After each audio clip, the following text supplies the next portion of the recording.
The NBA playoffs start April 16th, and with the play-in games, there are now 20 teams vying for the NBA championship. The 2022 playoffs give you up to 9 weeks of action, with game number 1 of the NBA Finals not even tipping off until June 2nd.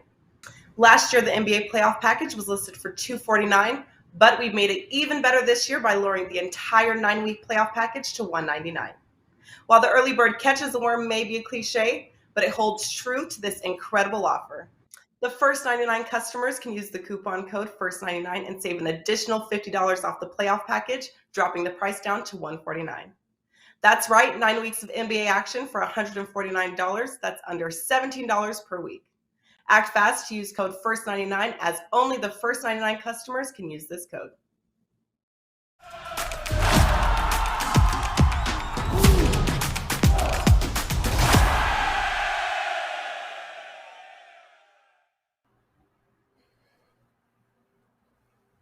Welcome into First Pitch for Tuesday, April 12th, WagerTalk's premier MLB betting show. I am Drew Martin today, joined by Steve Merrill and Dave Koken, breaking down some games on the MLB card. Also, guys, reminder, it's $2 Tuesday, WagerTalk.com, and Dave Koken, one of the analysts on today's shows. 5% play is up and available. Go check that out, WagerTalk.com. We'll start off here with Dave on Twitter at Dave Koken, ready to break down the games. Guys, he was number one MLB since 2019, up a huge amount, over 80% ROI, and only had 2 5% plays last season, won them both. Dave, welcome in, buddy. Yeah, thanks, Drew. It's going pretty well right now. Hit another golf out right over the weekend at the Masters with Scotty Scheffler. So when you're playing with house money, you can afford to take a little bigger risk, and I like to play quite a bit tonight, so I decided to bump it up to 5%. And it's only $2. I mean, you can't beat the price, that's for sure. So go to my page now, wt.buzz/DC, and get the 5% baseball play for $2. And let's see if we can root this one home. Yeah, good luck tonight, Dave, with that. Excited for it. We got Steve Merrill as well, ready to break down the plays. Also knows MLB himself. Steve, happy Tuesday morning to you, buddy. Yeah, it's Tuesday. We've done the college basketball show, Dave and I, every Tuesday for the past few months. But for some reason, you look a little younger, Joe Ranieri. I'm not sure what it's. Oh, wait, it's baseball season, Drew Martin. You snuck in on me here. And it's good to see you, Drew. Looking forward to the baseball season. And, hey, look, Dave obviously has got a strong 5% MLB play. I highly recommend everybody go get that for $2 Tuesday. And when you want the NBA playoffs, go to my page because I've got my first NBA playoff. I know it's a play-in game, but it is the playoffs. They technically start tonight. And there's a situation which was 100% this year in one of the games, and that's the late game, Clippers T-Wolves. I've isolated a strong best bet since last April, a year ago, number 1 and number 2 MLB totals and NBA sides. So this is a great time of year to be playing baseball and basketball. NBA sides alone, 109 and 74, up 106 units since last April, and the playoffs start tonight. Check it out, Steve Merrill, WagerTalk.com. NBA playoffs, MLB as well. All access, guys. Maybe check it out there for Steve Merrill, WagerTalk.com. Let's get into the games. We got a good one starting off first here. Toronto Blue Jays at the New York Yankees. AL East battle here, guys. We get Kikuchi, of course, coming from the left side, going for the Blue Jays, former Japanese pitcher here, versus Cortez, also the lefty, the southpaw, going for the Yanks. Having to lay, Dave, seeing minus 115, minus 120 in that range for the Bronx Bombers at home. 9.5 being a total. You interested in getting involved here with the Blue Jays and Yanks tonight, Dave? No, I'm staying far away from this one. Kikuchi's one of the guys I have a tendency to avoid. There's just not a lot of consistency with him. He had some good outings early last year when his velocity ticked up and then kind of leveled off and became pretty much the same pitcher he's been. And I don't think that's going to change. I think Kikuchi is going to be one of those guys when he's got his location, he can be really tough. When he doesn't have his location, the walks go up, and so does the production. Cortez caught me and a lot of observers kind of by surprise last year. Not a lot of fanfare on him, but he pitched well. Hitters have seen him now for a year, so we'll see if that continues. The only thing I can tell you on these two is that I know there wasn't a ton of offense last night, but there's going to be a lot of offense when the Blue Jays and Yankees get together. These two teams can really rake, and I wouldn't be shocked if you see some runs tonight. But this is not a game I want to bet, and In fact, of the entire schedule tonight, you can make a case this is the one I have the least of an opinion on. Okay, fair enough, Dave. And Steve, I don't know, coming to you next. Two of the top teams, at least projected near the top of the AL East. Of course, like Dave talked about, some heavy hitters here in both of these lineups, so could see some runs. But at the same time, Dave touched on it as well. Kikuchi at times, he was really good last season. At others, not so much. And Cortez surprised as well. So it's kind of a tricky handicap here in New York. What are you thinking, Jays and Yanks tonight, Steve? Yeah, I feel like it's been a tricky handicap for the first week of the season. I mean, a lot of guys who I don't project to have good outings go out there and pitch well so far. I do think something we have to talk about is a limited spring training this year because of the lockout. Mm-hmm. Maybe the hitters are a little bit off, but you could make the same case the pitchers. But I think it affects the hitters a little bit more because the pitchers still get their bullpen sessions. They still are ready to go once every 5 days. With that said, though, the over is the only way I would play this one.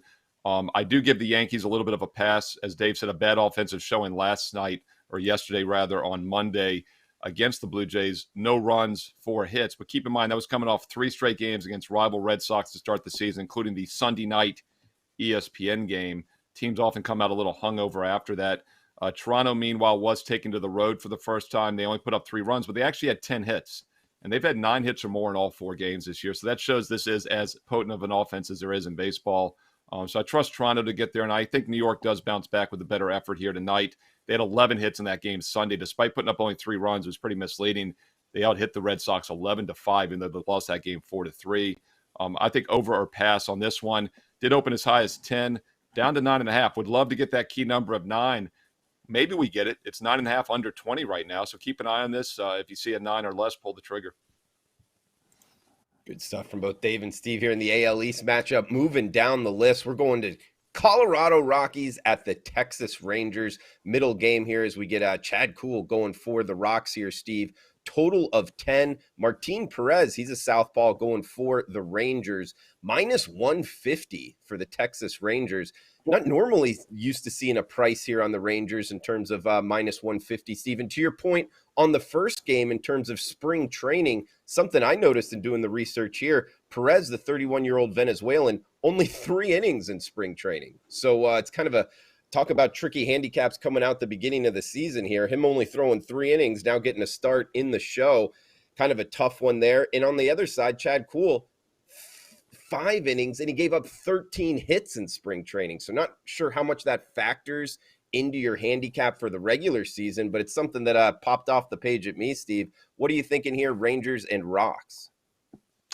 Yeah, I don't like to see a guy struggle in limited spring training, obviously, because I'm not sure you just flip a switch, and fix things against probably a better lineup now.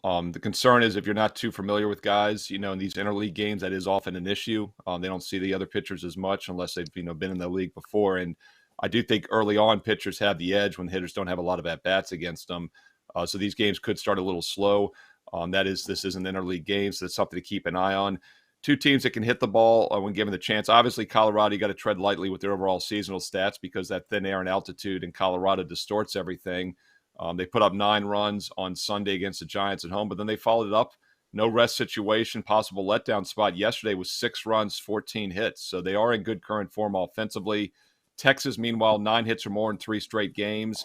They put up 8 runs in 2 of those 4 games this season.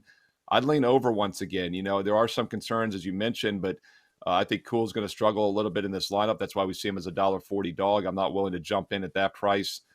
Over 10 minus 120. It's high for a reason. I think the over is the only way to play it. Could see that for sure, Steve. And Dave, coming to you next, one thing the limited spring training tells me is these starting pitchers, no matter how they fit, they're probably not going deep into the game. So we're probably going to see a lot of bullpens here, Dave. But I'll throw it over to you, man. Rocks and Rangers tonight. Well, yeah, that's why most teams with the 28-man roster to start the season have added a couple of pitchers. So they're going 15 to even 16 deep on pitchers because they're going to need bullpen arms with the starters not being as stretched out as they would normally be. I don't put much into spring training stats on pitchers. What I do look for is upgrades or upticks or downticks in velocity. Other than that, veteran pitchers are just going through the motions, so to speak, literally, looking to get themselves set for the regular season. Martin Perez actually started last season pretty well for the Red Sox, and that was surprising. but he eventually turned back into Martin Perez and simply stated, there's no way I want to lay $1.50 with Martin Perez against anybody. He's just not very good. Neither is Cool, who I think is more of a bullpen guy than a starting pitcher. But nevertheless, the only way I'd play is the Rockies in this game. Bud Black likes this team. I've listened to him talk a couple of times about the makeup of the squad, and he's pretty high on the Rockies. He thinks they're going to be more competitive than most analysts do. Now, that might just be manager speak, but in listening to Black, I can see why he's making a case that his team might be better than people think it is.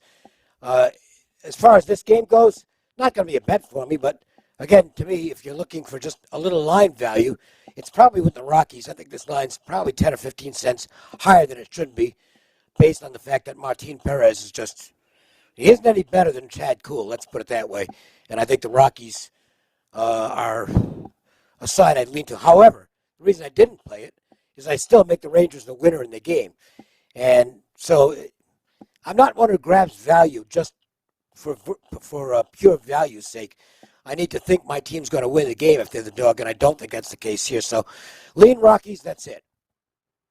Well said, Dave. I agree with you there. I mean, the Rocky, I'm not really circling the Rockies as bet on the road, but at the same time, Martin Perez, the Rangers laying minus 150s. We're definitely not interested in that side either. So Dave Koken, everybody, $2 Tuesday handicapper, WagerTalk.com. Check it out. His 5% play only had 2 last season, won them both. And he's got one up for tonight, and it's only $2. So check it out, WagerTalk.com. We got last game coming back to you first here, Dave.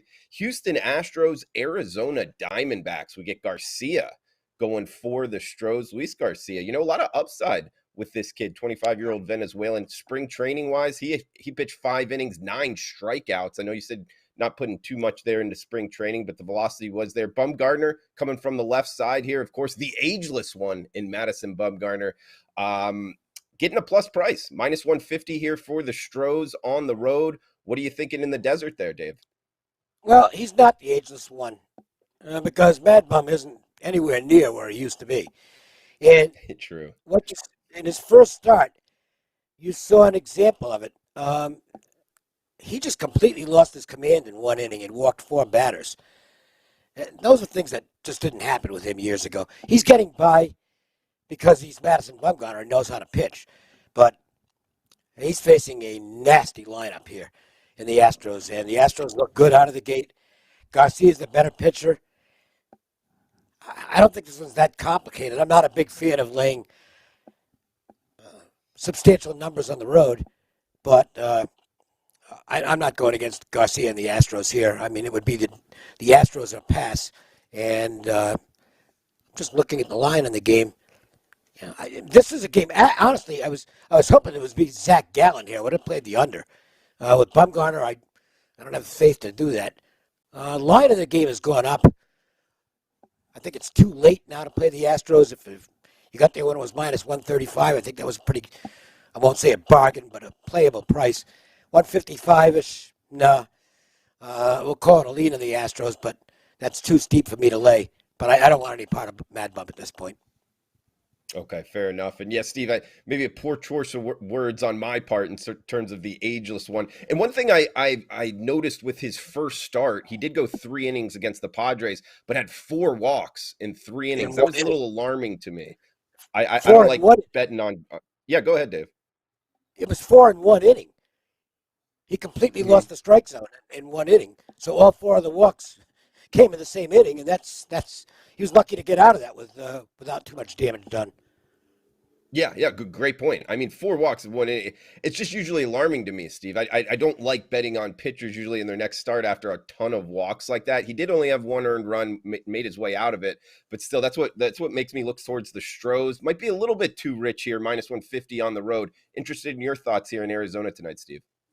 Well, I mean, the ageless wonder comment and the walks both are important to talk about because they will give a guy like Bumgarner several extra starts, several extra months, right? Even if he's struggling this year before they pull him, because this is a guy that's, I don't think he might be Hall of Fame. I don't know. I mean, borderline. He's had a great career, so I mean, this is a guy that's been really good. We can all agree on that, so he's not going to get pulled out of that lineup, and he could have several games. So just because he has a bad game, he doesn't necessarily bounce back like he would have 5 or 10 years ago. And I think walks are something to keep an eye on. That's another reason I talk about hits a lot. You can have one bad pitch, and it might be a home run, or it could be a 2 or 3 run home run. And then they can settle down, pitch well, not give up any walks or hits. And I just kind of see that as a one-off. But when a guy gives up a lot of hits, or more important, like you said, gives up a lot of walks, that means he can't throw strikes. That's the sign to me that something's not quite right. So I'd proceed with caution with Bumgarner. Also, he's scratched, the other starter was scratched. He's put in here. A lot of uncertainty. So I'm with Dave. The Astros are the only way to play this one. It has gotten a little pricey at minus 155, minus 160. The run line gets it down to minus 105, less than a pick 'em in a lot of spots. And with that Houston offense and on the road, I'm always a little more comfortable laying the 1.5 because obviously you don't have to worry about that dreaded walk-off one-run win by the bottom of the ninth by the home team. So Astros, whether you play the money line, run line, or as Dave has mentioned in shows past, split it half and half. You get a minus 1 run line. You can create your own minus 1 run if your sports books don't offer it. A lot of different ways to play this. And one of the other reasons I not only fading Bumgarner, but one of the reasons I do like the Astros here, they're the better team, obviously. But Arizona is not in good current form offensively. This is a team, yes, they put up 5 runs yesterday, or Sunday rather, against San Diego, extremely misleading. They only had 5 hits in the entire game. In fact, they have not had more than 5 hits in any of their 4 games this year, and they've scored 4 runs or less in 3 of those other 3 games. So weak offense, a team that won just 52 games last year, worse than the league, tied with the Orioles, a team that was, 4-32 at one point during that hellacious run in May. This is not a good team. We're getting a very good team against a bad team. Let's not overthink it. Houston are passing this one. Good stuff from both Steve and Dave here. Guys, we got best bets coming up. Huge shout out to the chat box. Everybody joining us live. If you're liking the content, please smash the like button. Huge shout out to Marshall, Professor Chris, Jesse, Buck, all you guys in the house. Nathan Cantor as well. We got a couple guys saying laying the chalk here with the Stros. So, hey, good luck if you're laying the minus 150 here with the Stros. We also got a question in terms of what does laying the chalk mean? That means betting on the favorite. It's just kind of slang there in betting terms. So feel free to shout out any questions in the chat box below. If you're watching on replay, in the reply section on the WagerTalk YouTube channel, all questions welcome. Where you agree with us, where you disagree with us, it is all welcome. Dave, I'll throw it over to you before best bets, man. Well, yeah, just one point on the Astros. If you like that side, you should have bet it already. Okay, you don't want to do it now. This is jumping on, arriving at the party 20 cents too late. That's going to get you in the long run. Okay, you just can't do that. So make up your mind early, and then gauge where the line is going to go, so that you can put the odds in your favor as much as possible. So just because I think Steve and I both like the Astros here, but I can't recommend it as a play at this point because the horse has already left the barn. It's too late now to bet the Astros. Good point there, Dave. And to your point, especially in April and May, interested if you agree with this, Dave, we get more movement in the overnights early in the day in MLB betting cards. So even now, talking about the calendar year, it's very important to get on the side you like if you think you're going to beat the closing line in the end, right, Dave? If you're doing look, you got to get things done the night before. Okay, it's that simple. I'll get up real early because you've got to be ready to go at the opening bell. Now, if you're on a side or a total that's going to move the other way, where you're opposite what the market's going to do, then you can sit around and wait all day. But get the work done early so that you're not trying to figure out things on the fly. There's a reason that we try and get games out overnight sometimes. I can't on first fives because they're not widely available. But on full games, I mean, the game I'm going to talk about for the best bet, I bet it last night. And I got a better price than you can get now. And with that said, I'll go right into my best bet. It's on the Mets-Phillies game. And I think the Mets are the right side here. I talked about this game in WagerTalk today. It is a play for me. It's my 3% play today. Tyler McGill is a guy who kind of came from out of nowhere last year and did a good job for the Mets under tough circumstances. He basically got thrown into the rotation because they were short an arm. That's no longer the case with McGill. He looks legit. He's had a very good spring. His velocity's up a couple of miles an hour. He's throwing 96, 97. looked terrific in his first start. I think this is a guy who is still somewhat under the radar, but is an absolutely legit pitcher. And I'm expecting good things out of McGill for the Mets. Zach Wheeler on the mound for the Phillies, and obviously he's a very talented guy, but had a shoulder issue. This is his first start. He hasn't had much work, hasn't had any work, basically. And he's going to be in a pitch count. Guessing, based on the info, 75, 80 pitches. So maybe 4 innings. And the Mets will know that going in. They're going to try and make him, they'll be patient in their approach and will make him use up those pitches as quickly as possible. So I think this is a game where I know the Mets bullpen didn't do well last night. They blew a 4-0 lead and lost 5-4. But I think this is one where you play the full game of the Mets. You're liable to get 2, maybe 3 more innings out of McGill if he's on. When that's the case, I'm more content with going full game on a team rather than first 5 because I might get those extra innings out of my starter. I like the Mets in the game. The value is kind of gone at this point. You could have gotten easily plus 140. That's not available anymore. But I like the Mets to win this game, and I'll make that the best bet here on the show. The best bet today, obviously, is my 5% play, up for $2. These do not get released very often. Some guys are heavy on 5%. I'm not. I've had 4 so far this year in all sports. I'm 3-1 and 2-0 last year on 5% Major League Baseball plays. Let's see if we can pick up one tonight. It's available right now for $2 at WagerTalk. Guys, for my best bet, I'm going to Toronto and New York. Big game here in the AL East, and I'm on the Blue Jays, plus 110. So risk 100 to win 110 on the Jays. Think wrong team's favorite here. Kikuchi's velocity in spring has been there. He's had good outings in the past last season, looking to ride that this year. Cortez, not a bad pitcher himself. A lot of upside there. I just think this Blue Jays lineup underrated with this price point. Plus the fact it's a short sample size here, guys. But sometimes we can find value in this early on. The Yankees, for whatever reason, have really struggled against lefties, just 13 at-bats, but number 30 in MLB, the worst team against lefties. Again, short sample size here, but might be a little bit of value, whereas Toronto, top 10 in MLB versus lefties. Plus the fact bullpen ratings here, guys, Jordan Romano, Yimi Garcia, the 2 back-end guys on the Toronto Blue Jays bullpen should be ready to rock. So if Kikuchi could go, a good outing here, and we get those 2 at the end, think plus 110 on the Jays. That is my best bet for tonight. Steve Merrill, throw it over to you, man. What do you got for best bet? Final thought for the show, buddy. For Tuesday night, April 12th, a game that was just a bit outside from making the cut. Before I do so, though, I want to let you know I have a bonus free baseball play on the earlier card for Tuesday night on my page right now for free in the American League. WagerTalk.com. I'm going to look at an interleague game here for free tonight. Just also a quick reminder, the NBA playoffs start tonight. It's the play-in round, but it's still the NBA playoffs. And since last April, I'm 109-74, up 106 units on NBA sides, and I've got a strong side selection going tonight in the late TNT game at 9:30 Eastern Tuesday night between the Clippers and T-Wolves, backed by a 100% perfect situation this season. Don't sleep on the NBA playoffs, the most consistent moneymaker for the past 25-plus years since I've been doing this as a professional handicapper. NBA playoffs, Steve Merrill, WagerTalk.com. Let's get to a free baseball play for Tuesday night at 9:30 Eastern. Going to look at the Houston Astros, minus $1.55, or if you want, get that price down a little bit on the run line. Take them at minus 1.5, minus 105, but we'll make the minus 155 the straight up win, the official free play here for Tuesday night.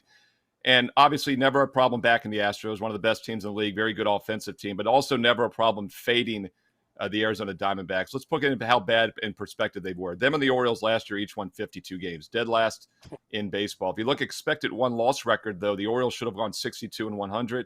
D-backs should have gone 61-101. And something I like to look at is offensive momentum in baseball. And you also have to look at hits because a lot of times runs scored can be misleading because one big home run can give you a few runs in a game. But when teams can't hit the ball consistently day after day, they're not a good offensive team. Arizona's numbers are always better overall than they should be because I know we talk about Colorado, but Chase Field, Arizona's got one of the more hitter-friendly, higher-scoring ballparks in baseball. Last year, the D-backs were 13th and 12th in runs and batting average at home. They are 24th and 29th on the road, second worst batting average on the road in all of baseball. I like to look at road numbers for true indicators of offensive potential because it takes in all different types of parks. And I talked about hits. Let's get back to this season. D-backs put up 5 runs on Sunday against San Diego. Very misleading. They only had 5 hits in the entire game. In fact, they've had 5 hits or less in each of their 4 games this season. They've gone 1-3 straight up. Meanwhile, the Astros 3-1. They had the one bad 2-0 loss against the Angels back on Saturday. They've put up a combined 20 runs in their other 3 games this season on 29 hits. So very good offense, bad offense. Let's not overthink this one. Line might be a little high. If it scares you, play the run line. But Astros win this game minus $1.55. Houston Astros, it's a late game at 9:30 Eastern Tuesday night. Don't forget, NBA playoffs start tonight. I've got a strong best bet for Tuesday on TNT. Steve Merrill, WagerTalk.com. NBA playoff game from Steve Merrill. Check it out. Wager Talk, MLB. He knows it as well. I got a 5% up, guys, tonight. Half off on the diamond tonight on a nice juicy underdog. So that's half off. And we got Dave Koken, $2 handicapper, WagerTalk.com. Number 1, 2019 to today. He's up over 80% ROI. Only had 2 last season, won them both. So check it out. Discounted only $2. Dave Koken's 5% play, WagerTalk.com. Huge shout out to the chat box again. Nathan, huge shout out to you getting up early in Hawaii. Huge shout out to everybody that's watching around the country, around the world, really, right here on the Wager Talk YouTube channel. We'll be back tomorrow, 2 o'clock Eastern. Come back and join us breaking down the MLB card. Guys, best of luck with your bets until then. Thanks for tuning in. The NBA playoffs start April 16th, and with the play-in games, there are now 20 teams vying for the NBA championship. The 2022 playoffs give you up to 9 weeks of action, with game number 1 of the NBA Finals not even tipping off until June 2nd. Last year, the NBA playoff package was listed for $249, but we've made it even better this year by lowering the entire 9-week playoff package to $199. While the early bird catches the worm may be a cliche, but it holds true to this incredible offer. The first 99 customers can use the coupon code FIRST99 and save an additional $50 off the playoff package, dropping the price down to $149. That's right, 9 weeks of NBA action for $149. That's under $17 per week. Act fast to use code FIRST99, as only the first 99 customers can use this code.